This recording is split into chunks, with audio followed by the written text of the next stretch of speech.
Well, here we are. If you have been following my other videos, there was a three-part series of removing the engine.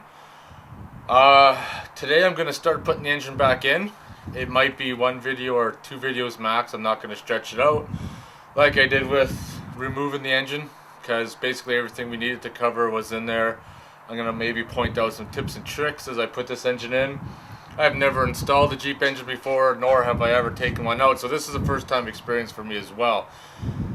So now that we got the engine out, I'm not sure how well you can see. The only thing that's going to pose a problem is getting the engine up and over where the transmission lines are. I could technically remove the lines and make it easier, but I'm going to go for the challenge and see if I can do it. If not, I'm going to have to whisk out and pull them out. Besides that, I'm probably going to come in at an angle, see if I can get it in up and over the motor mounts, because once I get it in settled, we're set. But before we start to do any project, always got to start off with the beer.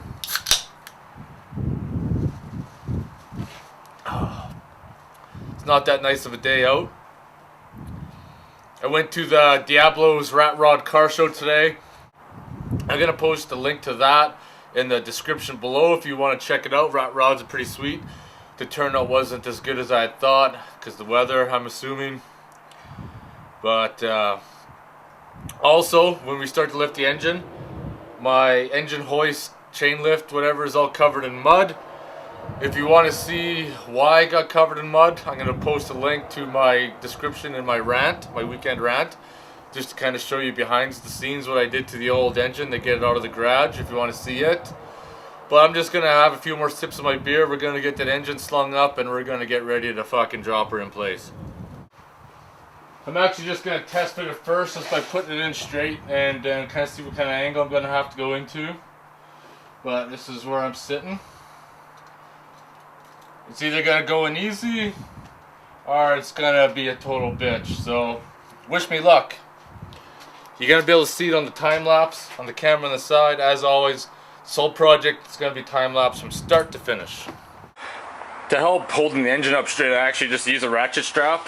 And I connect it to a hole in the bottom here, and then I just connect it to the top up there. Otherwise, with the pour mounting brackets, I just use like the two bolts off of the frickin' head there. When you jack it up, the motor's kind of an angle like that. So to straighten it out, I just use a ratchet strap. It seems to be good so far, but as always, if you're going this method, be careful because you never know. Strap could break at any moment. The engine hoist cylinder could let go, and you could fucking seriously injure yourself. So always take caution when working with tools. When you're using your donor engine, your transmission or your engine may have these line-up pins. They go in either or the engine or transmission, they slide into one another. But anyways, I had them both in on both sides, so I was getting the engine ready to put in and I had to pull it back a little bit. Pull these pins out. It would have been a whole lot easier to pull it if I didn't have the engine half in place, but keep that in mind, this will piss you off in a fucking hurry. So now we're getting close for the engine to line up, and it looks like the flywheel is kind of in sort of position where the torque converter is.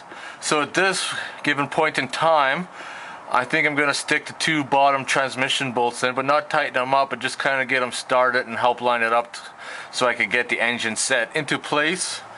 Because I don't want to tighten up till I start getting some torque converter bolts lined up and in place, and then we can hopefully successfully lock this up without causing any kind of damage. This is how I did it. Obviously I'm still in the engine hoist. I used one jack in the back of the transmission. I guess it would be the transfer case, and that kind of tilted it. Then I used this little portable hydraulic cylinder here, and I jacked up in the front of it slowly. This way the flywheel can clear over top of the torque converter drum. Then once it kind of slid into place where it's supposed to be, the transmission went up gently and I got one bolt in already. And now I'm going to go on the other side, just line it up, make sure it's in place, and kind of wiggle it around, and then we're going to be ready to set the engine in. We got her in without hopefully breaking anything. I did kind of catch one of the electrical plugs right here that clipped in up top there, not a big deal. Haven't noticed anything else that I might have caught or torn. Everything looks pretty good, but we won't find out. Right now the transmission is just bolted loosely on. I'm gonna have to I need to get the top bolts put in but not tight, and then I need to get one torque converter bolt in, then I can snug her up.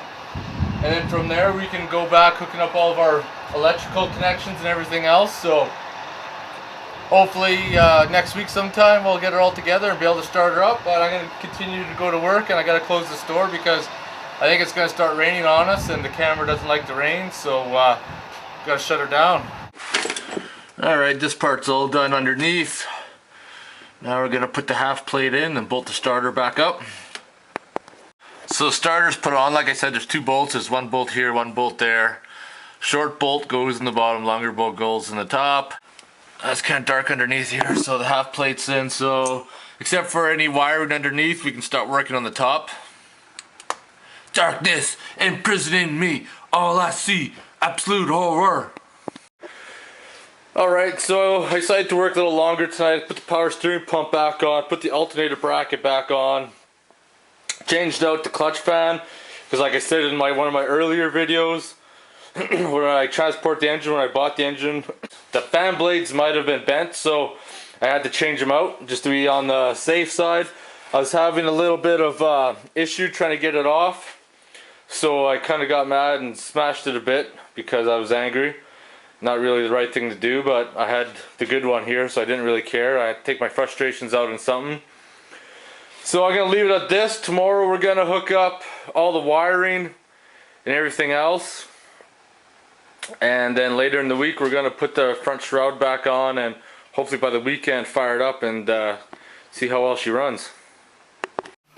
So underneath we got the torque converter bolts put in. We got all 4 engine bolts put in. The bolts are just in the mounting brackets up top here. The engine mounts, whatever you want to call them. They're not tight yet, they're just still loose, but they will be tight by the time we're done today.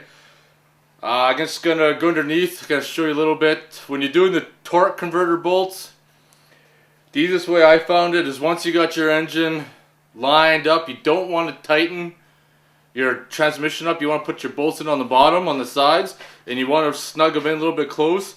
And you want to get like a little pin, fuck my hands are dirty. And you want to get like a little pin or something. Well, not a little pin, but like a little tiny bar that you can stick in there, because when the transmission's not bolted up, you can stick your finger in where the starter is, and the torque converter, you can kind of spin it and line it up where your bolt's supposed to go. And then once you got it lined up, you can leave that pin in there and then tighten it up, and then you can use that pin to kind of pry it and then get your torque converter bolts put in. And as always, when you put your torque converter bolts in, you want to put Loctite on those motherfuckers. And if you want to sell this Jeep sometime in the future, do you really want to piss somebody off? Loctite the 2 upper bolts on the engine block, because those are the hardest to get out. And if that engine ever blows again, you're going to fucking make someone severely cranky. Drink some more beer, because it's frickin' raining out. Oh, excuse me. And then tighten the engine bolts up, start doing some of the wiring. I like to finish all the wiring maybe possibly tomorrow. Take care of that crap. And then there's some rust on the side of the plates here, like where the radiator and that went. I don't know if you can see it in the video, but on the sides I kind of want to brush that up before we put the clip on the front. And then after we put the front clip on, we're going to start it up and see how it runs. And you know, it's either going to run or it's not going to run, which means I paid $800 for a used motor and it's fucked, but let's not hope for that. Let's hope that it's good. And then you're going to message me and say, you know what, I told you so, because the engine sat in my garage for a couple months and I could have fucking did something about it. Yeah, that's right, I could have, but I'm taking my chances. Engine was a good running engine. You could hear it starting to hail.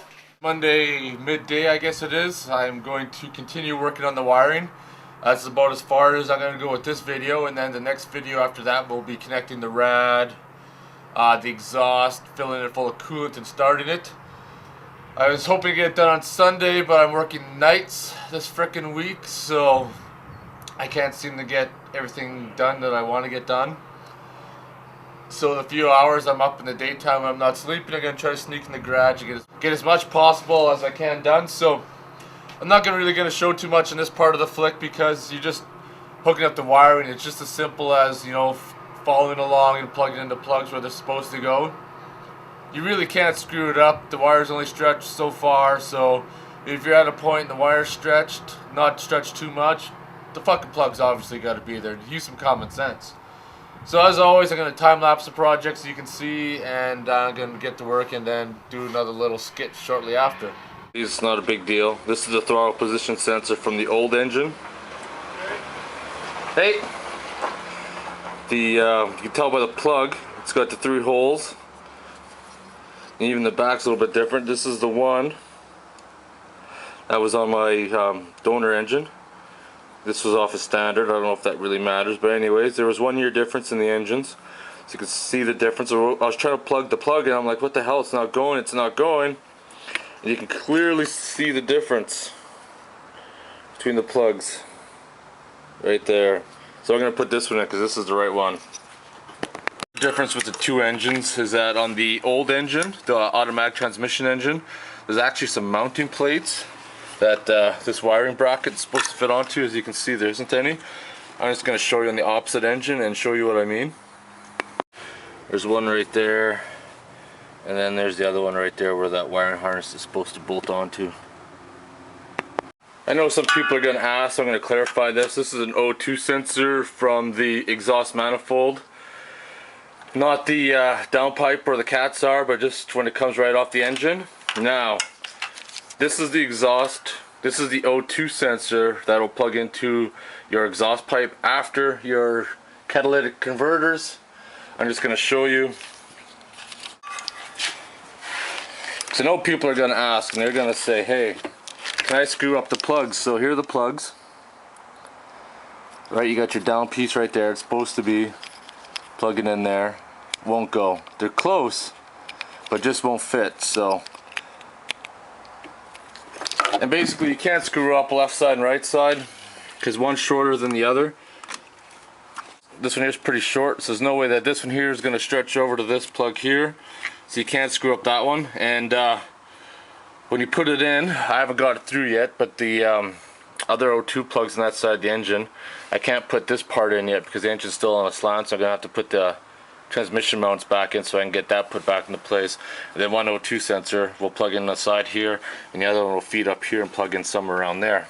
But just wanted to go through some of the wiring with you. All the fuel injection wiring harness is put back in, throttle cable is put back in, all the wiring up here is put back in. There's a mystery plug here so far. It might plug into the front clip. Your throttle position sensor, idle air control, map sensor, all that crap is plugged in. Temperature sensor is plugged in. This one here is going to plug into something else. Not sure just quite what yet. Figure that out in a bit. And then with the power cable for your batteries, one power connection goes to your alternator. The other one goes down there. I actually made a mistake in the beginning. Remember I said that all wiring has a spot you can't screw it up? I actually initially screwed up by connecting these ground wires down to the starter. But then when I came up to the little distributor type thing that tells the DIS when they give it spark, it wouldn't reach from down there. So I realized, hey, I got this wrong. So, because then I couldn't plug in the DIS bar either. So once I disconnected the ground from there and then hooked it all up, it all made sense to me. But there's no way you could have screwed it up because your wires couldn't stretch to go up here to mount them. So like I said, everything's like a big huge puzzle. And then one ground wire from the battery terminals goes up there in the frame, the other one goes down over here. So I hope that kind of clarifies some things. Well, of course, you know, these pretty simple, go where they gotta go, and that's down there. I kind of went through with my other camera and we kind of checked out stuff and this and that.